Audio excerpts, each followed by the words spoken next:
La 5G, un sujet polémique, un sujet qui divise, un sujet complexe. Il y a la technologie de la 5G, il y a ses impacts sur la santé, il y a les précautions que l'on doit prendre sur la consommation, notamment les consommations d'énergie, sur le fait qu'on va être plus consommateur de contenu. En tout cas, il y a plein de choses qui découlent de la 5G, on ne sait pas trop. Est-ce qu'on doit y aller? Est-ce qu'il faut faire attention? Est-ce qu'il faut y aller prudemment ou par étapes? Est-ce qu'il ne faut pas y aller tout simplement parce que ça a des répercussions? Bonjour les amis, je suis Renaud Varocco et ensemble on met le digital dans le bon sens. Abonnez-vous, activez la petite cloche, faites chauffer les commentaires sur ce sujet de la 5G. On est parti.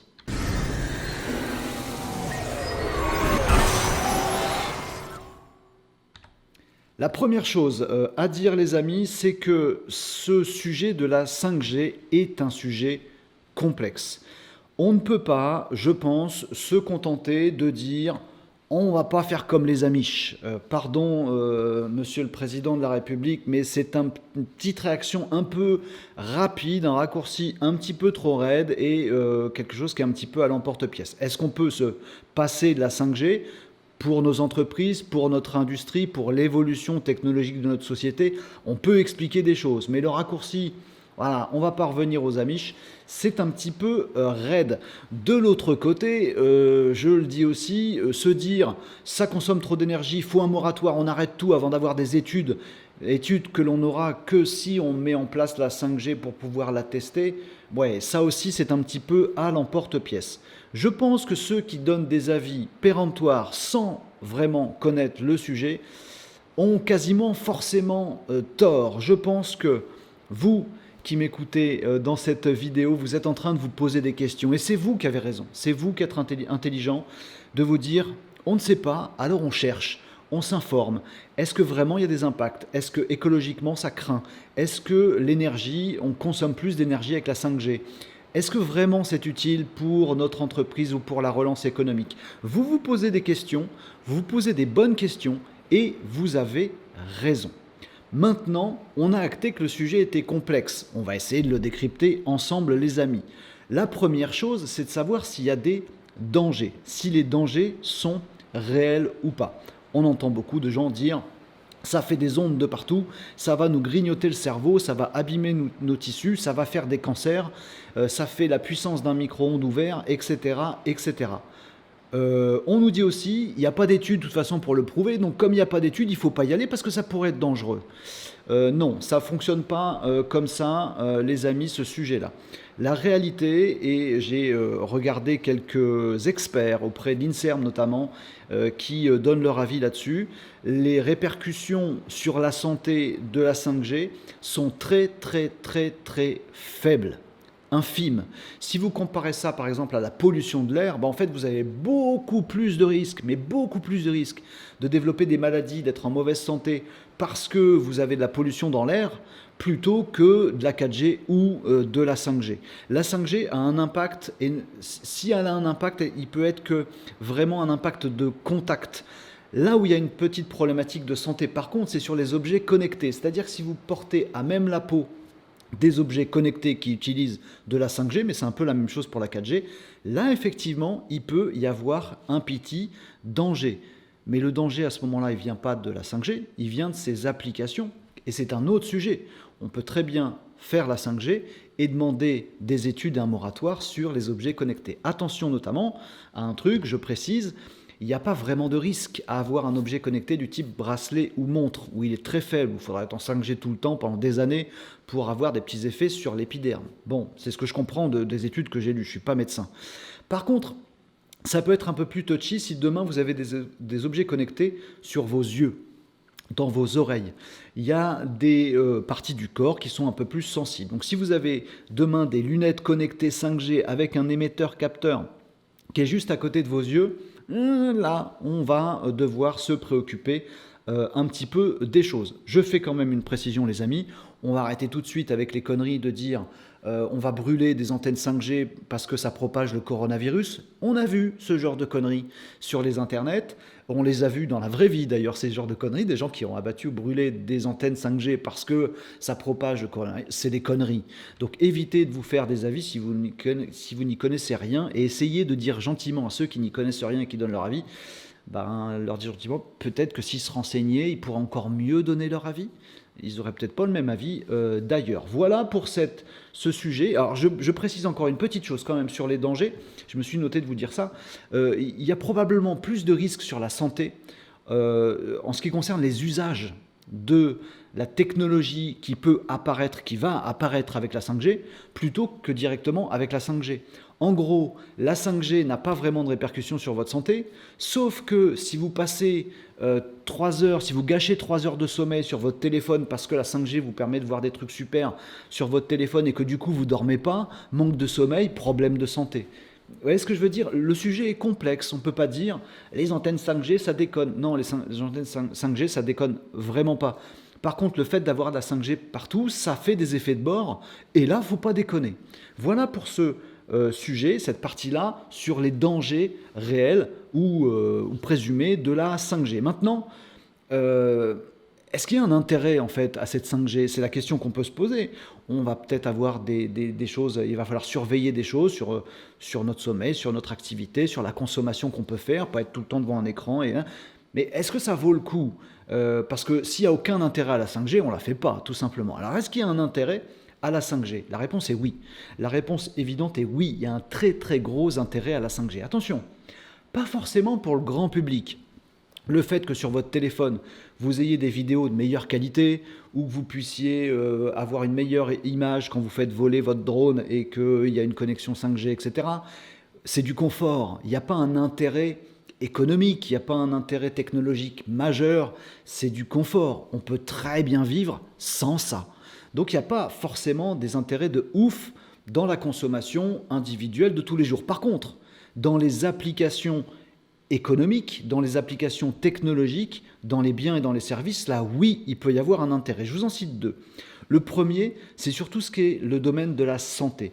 Quand vous êtes en campagne, quand vous êtes une personne âgée en EHPAD, avoir la 5G un petit peu partout ou avoir un établissement équipé en 5G, avoir des médecins équipés en 5G qui peuvent bien vous voir instantanément sans latence, qui peuvent avoir un bon débit, une bonne image, à qui vous pouvez montrer des choses, avec qui vous pouvez discuter dans de très bonnes conditions, oui, clairement ça a un intérêt dans ces services-là et dans d'autres services professionnels ou non. Le deuxième intérêt que je peux vous montrer, il est clair, net et précis, et il explique pourquoi notre président nous dit la 5G, il faut y aller.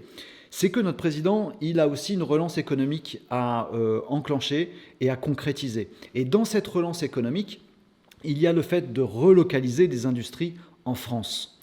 Il faut remettre de l'industrie en France, générateur d'emplois, générateur d'activités, et puis aussi pour avoir des choses en interne en France et pas être obligé et tenu par d'autres pays qui produisent des choses qu'on ne produit plus. Bref, pour plein de bonnes raisons, il faut réindustrialiser la France. Sauf que on ne peut pas réindustrialiser la France comme elle l'était il y a 25 ans. C'est pas possible. On ne va pas mettre des industries polluantes, on n'en veut pas, et on ne va pas mettre non plus des industries pour lesquelles on n'est pas formé. Il n'y a plus de filières scolaires, il n'y a plus d'apprentissage sur beaucoup, ou plus, pas suffisamment, sur beaucoup de métiers qui n'existent plus dans l'industrie en France. Donc on ne forme plus les gens. Le temps qu'on reforme les gens, que les filières reséduisent, qu'ensuite on ait des bons viviers et que donc on réinstalle des boîtes, il va se passer 10 ans. Or, la relance économique, il la faut maintenant. Il y a un type d'industrie qu'on peut par contre relocaliser en France, qu'on peut réinstaller en France, ce sont les industries qui sont basées sur la recherche et le développement, sur l'automatisation, sur la robotique, bref, des industries dites 4.0 avec beaucoup de technologie. Parce que ça, la technologie, à la différence de l'industrie pratico-pratique, la technologie, on a des formations en France, on a des gens formés, on a des ingénieurs brillants, on a des chercheurs brillants et on a des capacités. On n'est pas aussi dans les mêmes conditions sociales et salariales, ça compte aussi. Bref, pour des entreprises comme ça, hyper technologiques, oui, ça on peut réindustrialiser, on peut réindustrialiser maintenant. Où est-ce que je veux en venir avec cette histoire par rapport à la 5G? C'est que ces industries-là, full automatisées, robotisées, elles ont besoin de réseaux n'importe où, de réseaux à haut débit, de réseaux sans aucune latence, qui n'est pas offert par la 4G, ce qui est offert par la 5G. Donc mettre de la 5G, pas forcément grand public, mais au moins dans les entreprises, pas forcément toutes, mais au moins dans les industries, c'est utile, c'est clairement un intérêt technologique et économique. Et c'est pour ça que notre président, je pense, nous dit, on va pas reculer, la 5G, il va y avoir. Pour donner un signal aux industries, vous pouvez venir en France parce qu'il va y avoir la 5G et on va pouvoir mettre des chaînes de montage, du robotique sans temps de latence, des ordinateurs qui réagissent super vite et qui donnent des alertes, des chaînes de montage qui bougent, hein. On peut rajouter une chaîne, enlever une chaîne, la bouger, la mettre là, la mettre ailleurs, il n'y a pas de fil, c'est que de la 5G et c'est super fiable. Donc il y a un intérêt technologique et économique clair sur la 5G. Maintenant, les amis, il nous reste un dernier sujet dans ce sujet-là, qui est celui de l'écologie. Parce que c'est clairement un des débats qui fait polémique face à ceux qui disent « il faut de la 5G, on y va ». On a des gens qui disent « non, il ne faut pas aller par la 5G » pour la bonne et simple raison que écologiquement, c'est pas bon. C'est beaucoup plus consommateur d'énergie que la 4G. On ferait mieux de propager la 4G partout, de mettre de la fibre, plutôt que d'aller vers la 5G qui est très énergivore. Est-ce que la 5G, c'est vraiment énergivore ? Vous entendez à la télé, à la radio, des gens qui vous disent c'est une technologie qui est au-dessus, 5G c'est au-dessus de la 4G, donc forcément ça consomme plus et c'est pas bien de consommer plus. Vous vous faites avoir dans cette logique-là, les amis, parce que on vous a induit, et on a tous accepté ça, moi aussi, le fait de dire ben ouais, de 4 à 5 c'est plus, donc ça consomme plus d'énergie. Eh bien les amis, figurez-vous que ce n'est pas vrai. La 5G en elle-même ne consomme pas plus d'énergie que la 4G. La 5G, c'est une technologie qui est vraiment un peu différente de la 4G. Il y a plusieurs choses dans la 5G. Il y a notamment des émetteurs qui se mettent en veille. En fait, la 4G envoie je caricature un petit peu, je ne suis pas ingénieur, mais voilà, la 4G envoie des ondes partout. La 5G envoie des ondes ciblées quand il y a de la demande et donc peut mettre en veille de l'émission quand il n'y en a pas besoin. En gros, c'est à la demande. Du coup, en fait, globalement, un émetteur 5G consomme moins d'énergie en lui-même qu'un émetteur 4G. Il y a également d'autres choses, c'est que par exemple, la 5G s'accompagne de beaucoup d'intelligence artificielle. Donc on va pouvoir doser l'énergie, ce qui n'est pas le cas aujourd'hui, doser l'énergie en fonction de la consommation. Si vous ne consommez pas du tout, ben, je n'ai pas d'énergie, je cut off. Si vous consommez un peu, je mets un peu d'énergie. Alors que classiquement, une antenne 4G ancienne génération, ben, il y a toujours le même flux d'énergie pour que ça puisse répondre à tout le monde, même au pic maximum. Donc la consommation d'énergie en 4G, elle est calée sur le pic maximal. Alors qu'en 5G, on va avoir avec de l'intelligence artificielle un pic de consommation d'énergie, une consommation d'énergie qui va être calée sur la consommation de données et de bandes passantes. Bon, c'est un vrai sujet, effectivement, ce problème d'énergie. Mais en fait, sachez qu'en soi, la technologie de la 5G est différente et une antenne 5G consomme moins qu'une antenne 4G. Par contre, là où il y a un vrai sujet, c'est que certes, l'antenne 5G consomme moins, si vous, de l'autre côté, récepteur de la 5G, vous consommez pareil. Or, ce qu'on sait tous, c'est que quand il va y avoir de la 5G, on va forcément se précipiter sur des vidéos de plus haute qualité, sur des jeux encore plus immersifs avec de la réalité augmentée et tout ça. Bref, la 5G va nous permettre de demander plus de consommation de données. Et donc, on va consommer davantage de données et donc les antennes 5G vont consommer davantage d'énergie. Ce n'est pas la 5G qui consomme plus que la 4G, c'est la consommation que nous tous, on va faire qui va être supérieure et qui va tirer plus d'énergie sur la technologie. C'est ça qui va se passer, les amis. C'est donc un vrai sujet, notamment sur la consommation grand public. Pas forcément sur la consommation des industries et des services dont je vous parlais tout à l'heure, qui est un vrai intérêt. Par contre, on peut se questionner sur l'intérêt qu'on a, nous, d'avoir une vidéo d'encore plus haute qualité, d'avoir un écran encore plus immersif, d'avoir des objets connectés encore plus machin truc. C'est là qu'on a une problématique. C'est pas dans la 5G. c'est dans la consommation, notre responsabilité face à notre consommation. Quand certains demandent un moratoire sur la 5G, il ferait bien mieux de ne pas demander un moratoire sur la 5G, de rentrer dans la complexité des choses, qui n'est pas compliqué, c'est juste complexe. C'est que allons-y pour la 5G, allons-y pour faire plein de tests, pour rassurer les gens, pour nous rassurer nous-mêmes, voire pour optimiser des choses qui seraient dangereuses pour la santé. Faisons-le pour tester, pour mettre ça dans des industries, pour voir si vraiment ça apporte quelque chose, pour mesurer tout ça. Par contre, sur la consommation grand public, réfléchissons, pas à la 5G, réfléchissons à notre consommation à nous. Est-ce que vraiment, les amis, il est intéressant pour tout le monde d'avoir davantage de données qui transitent? Est-ce qu'on a vraiment besoin de ça? Est-ce que si on nous le donne, on va le prendre? Ah oui. Est-ce qu'on a du coup raison de le prendre? Est-ce qu'on a raison de nous le donner? Ça, c'est la vraie question. Moi, ce qui me fait marrer, et je vais en terminer là-dessus sur ce sujet, c'est que les gens qui râlent aujourd'hui, ceux qui râlent notamment, râlent sans savoir, parce que en fait, ceux qui savent disent ce qu'ils savent, et donc ils râlent pas parce qu'ils ont des vrais faits technologiques, scientifiques, sociétaux en face d'eux, et ils se posent des bonnes questions. Vous êtes de ceux-là, bravo les amis. Mais ceux qui râlent, généralement, ne se posent pas de questions, et ça m'agace.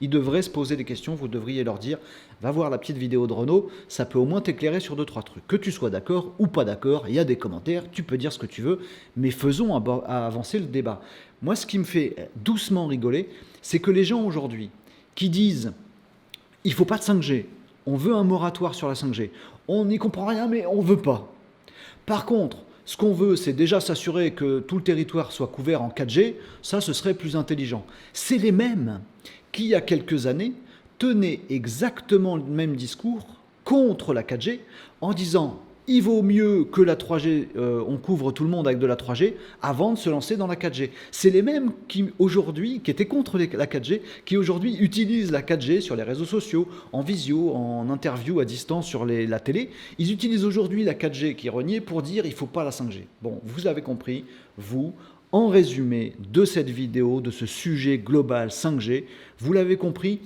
le sujet n'est pas compliqué, il est juste complexe. Il faut l'accepter, se poser des bonnes questions. Il faut se dire que la 5G, il faut y aller pour faire des tests, pour avoir des retours. Il ne faut pas dire qu'on n'a pas d'études, les amis, parce qu'il y en a des études dans d'autres pays sur des technologies 5G, donc il y a forcément des choses à regarder, à consulter. Si on est inquiet, on peut aller regarder des vraies données plutôt que de balancer des trucs à l'emporte-pièce.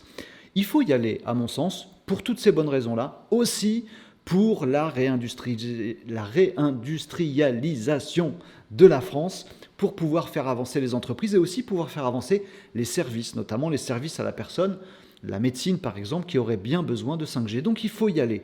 Et en même temps, désolé de faire du en même temps, mais le sujet est complexe, il faut y aller doucement sur la partie grand public. Il faut responsabiliser, il faut expliquer la problématique, la vraie problématique de la 5G, c'est que tout ça, ça passe par de l'éducation. Pas nécessairement par la formation, mais par de l'éducation. Savoir être responsable. Comprendre quelle est l'implication d'un visionnage d'une vidéo en 5G sur l'énergie. Savoir si cette énergie-là, elle est polluante ou si elle est verte. Petite information, récemment, les GAFAM, les grandes entreprises technologiques digitales américaines, ont indiqué dans leur feuille de route future de leur entreprise qu'elles voulaient avoir 100% d'énergie verte pour alimenter tous leurs serveurs, toutes leurs données, toutes leurs connexions d'ici 10 ans. Donc elles veulent 100% d'énergie verte et renouvelable. Si cette énergie ne coûte pas, ne pollue pas, pourquoi on ne la consommerait pas? Par contre, ils font savoir, est-ce que quand je consomme de la 5G demain, est-ce que moi, dans ma voiture, à regarder des vidéos, je risque pas un accident? Est-ce qu'à me priver de sommeil, je ruine pas ma santé? Et quelle est l'implication énergétique, écologique, et l'écologie c'est complexe, de mon utilisation de la 5G? C'est ça qu'il faut faire, pouvoir éduquer l'ensemble de la population, et ça passe, à mon sens, par vraiment affronter le sujet dans sa complexité, se poser des bonnes questions et évoluer comme ça en laissant de côté les remarques un peu péremptoires et les réflexions qui n'en sont pas, les gens un peu bas de plafond qui nous disent « c'est comme ça, c'est pas comme ça ». Voilà. Bon, ça laisse pas forcément augurer le meilleur. Partagez cette vidéo à tous les gens qui cherchent du sens, à tous les gens qui cherchent, qui se questionnent sur cette fameuse 5G. Voilà pour ce sujet que j'espère avoir traité relativement complètement avec vous. Abonnez-vous à cette chaîne YouTube. Vous pouvez également activer la petite cloche. Partagez ce sujet sur vos réseaux parce que plus on est nombreux à réfléchir à un sujet complexe, bah mieux on le décrypte et mieux on sait comment l'aborder. À nous tous, ensemble, de mettre le digital dans le bon sens et c'est le but de cette chaîne. Sachez enfin qu'on se retrouve en live pour faire une revue de l'actu tech digital tous les jours vers 11h45 en live sur YouTube, Twitch, Facebook et LinkedIn. Et puis, on se retrouve aussi pour un prochain sujet, maintenant qu'on a abordé celui de la 5G. Merci de votre soutien et de votre attention, les amis. Réfléchissez bien, mettez le digital dans le bon sens et à très bientôt, les amis.